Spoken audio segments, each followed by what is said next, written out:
target, and you have to have a valid target to be able to fire it. Right. And usually that's to the benefit of the player because you can't miss. This is one of the first abilities we've done that has a condition on being able to activate it.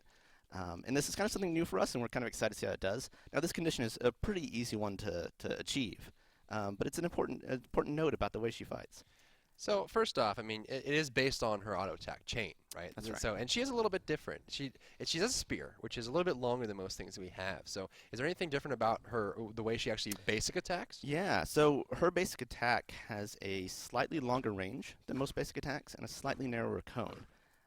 It's enough to be substantial when you're reaching out and chasing someone or hitting someone, but not so much that it's going to be uncomfortable or difficult to use, I think. But that's a very important note.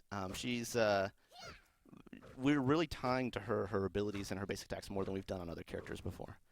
Sure, as you can see that it really sticks out pretty far, and it's a little bit more narrow, so you can't really hit him the same way you could. But you can see that when I strike Odin here, my 2 becomes active, and as I keep hitting, it changes this little aura around here. Anything you want to comment on that? Sure. Well, I mean, I can just explain it. Okay. Well, how does it work, Scott? So the way the 2 works is you have to have hit a target within the last 1.5 seconds to activate it. And essentially what it allows you to do is to reposition over that target and deal damage to him. But if you haven't hit anyone, either with abilities or basic attacks in the last 1.5 seconds, you can't use it. Right, so it is contingent on hitting someone. And so, with that, all you have to do is hit that again. You'll be able to flip over them. You'll land behind the target. And now you are set up for some kind of, backstab style play.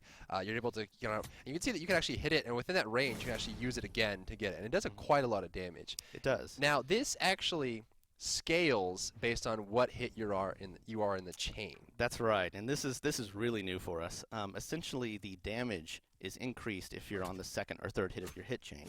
So to do the most damage, you have to do 2 basic attack hits before you execute the flip.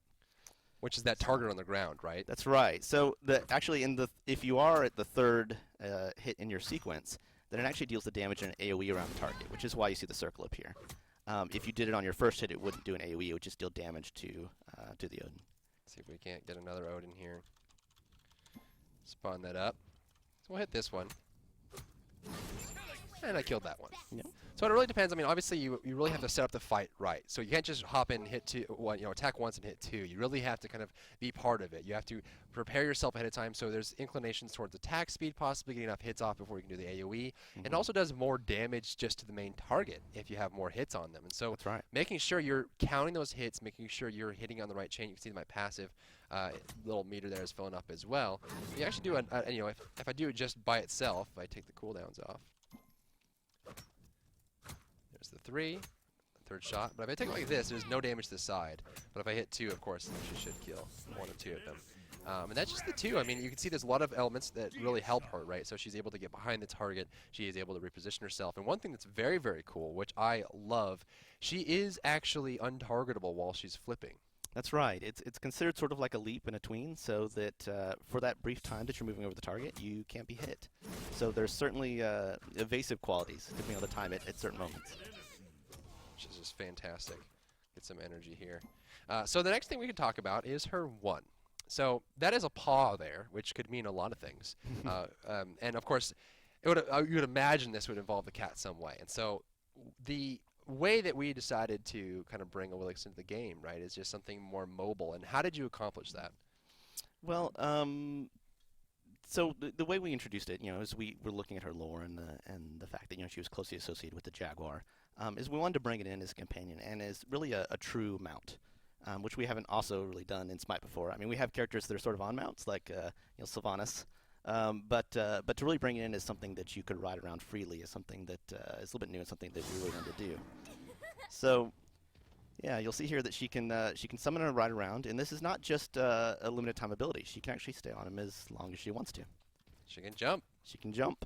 So can the cat Suku. So she has a full mount. So she just summons her cat Suku, as that bond is very strong. And from anywhere, Suku will come to her aid, and she's able to move around. But one thing you'll note, if I try to turn here, it's very slow. I mean, my strafing is incredibly slow. That's right. So you have increased forward ground speed, but a dramatically decreased strafing speed. Right.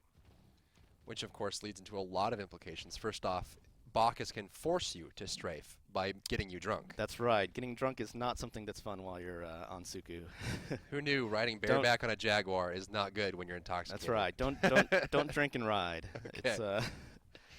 It's now, one thing to note as well is I now have this force targeter here, and so while I'm riding Suku, I have this target that's always in front of me, which I think just based on the targeter itself, the reticle, and the fact that you're on a cat, it's pretty obvious what it does. You jump. That's right.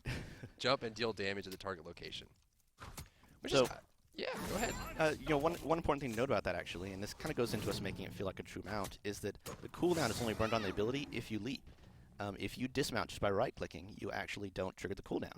Now, you do consume mana when you get on the cat, so if you get on and off a lot, you're going to burn your mana.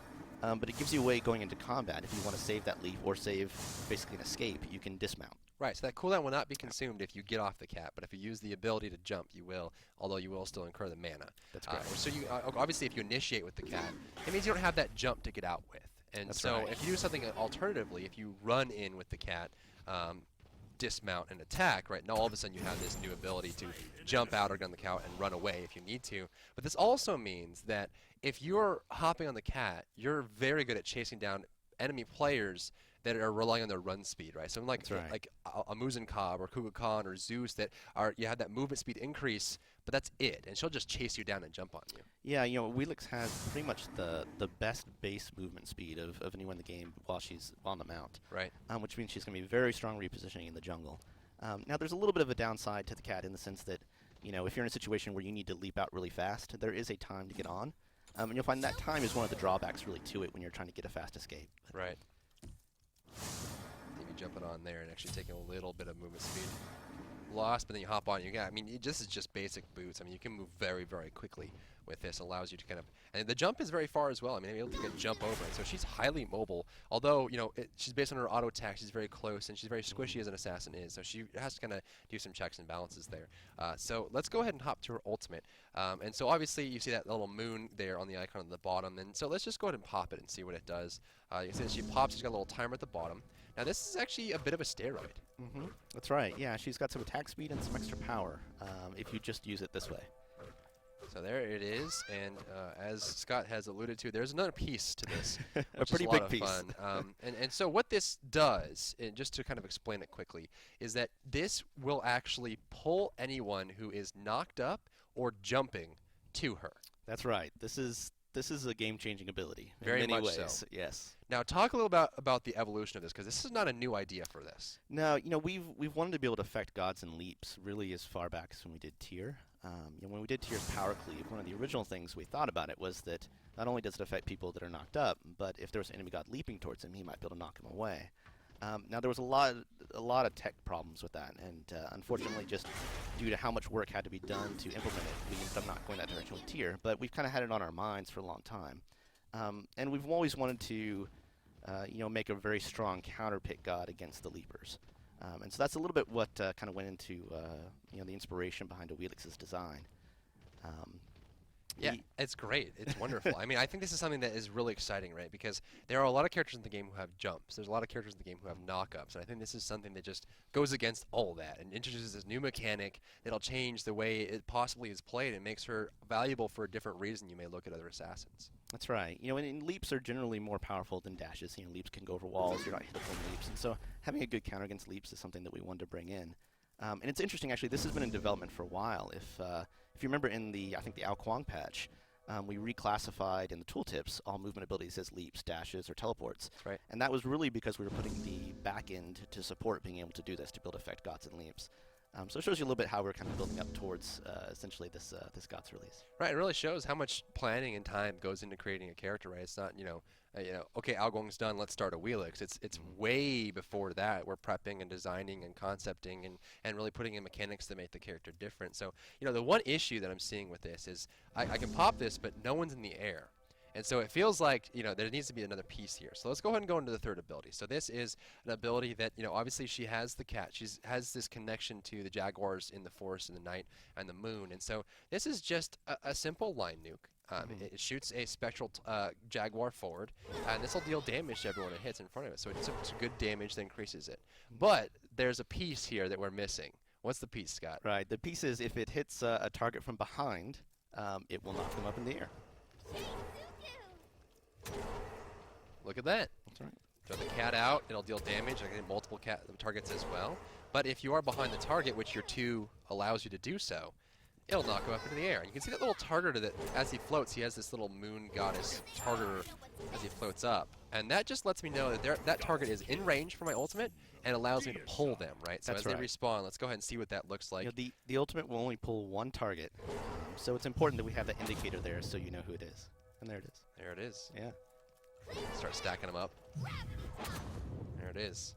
And so he just brings it in, and it really has a lot of implications, right? You look at someone like Neith. She backflips away, you can grab her, bring her right back. If you have Bacchus on your team, you can jump in, belly flop them up, pull them right Bacchus in. is insanely fun because he telegraphs his knockup so well. You see him in the air coming down for the belly flop. You know you're ready to pull someone. It's pretty crazy. It's just amazing. This is such a fun mechanic, right? Because there's so many implications here, and this is something that I'm really excited to see what our players do with it and what they can discover and that kind of thing, because this is something that's just really awesome. And so obviously there's a lot of things you can do with this. Since the ultimate gives you a power bonus, and your 2 does a lot of damage when you scale it up, a lot of times it may be easier to kind of knock them out, pull them forward, hit them twice, and then flip over, get a kill. And then alternatively, you could lead with the 2, right? You hit twice, go behind them, and then you knock them up. And so there's a lot of ways you can kind of combo into that knockup for the ultimate. And then if you're in danger, of course, you got your trusty cat. And so, I mean, overall, it's a very simple but very elegant design, I think. Like I was saying on Twitter the other day, it's one of my favorites in a while. It just seems like it's going to be a lot of fun. So what we can do is we can go ahead and hop up to our screens, and we can go ahead and do a little Q&A with chat and see what they think about the character, if they have any specific questions. Right away, we should probably help classify for our theory crafters in the audience. If you're teleporting, you cannot be pulled. If you are transporting, you cannot be pulled. There are certain things like, you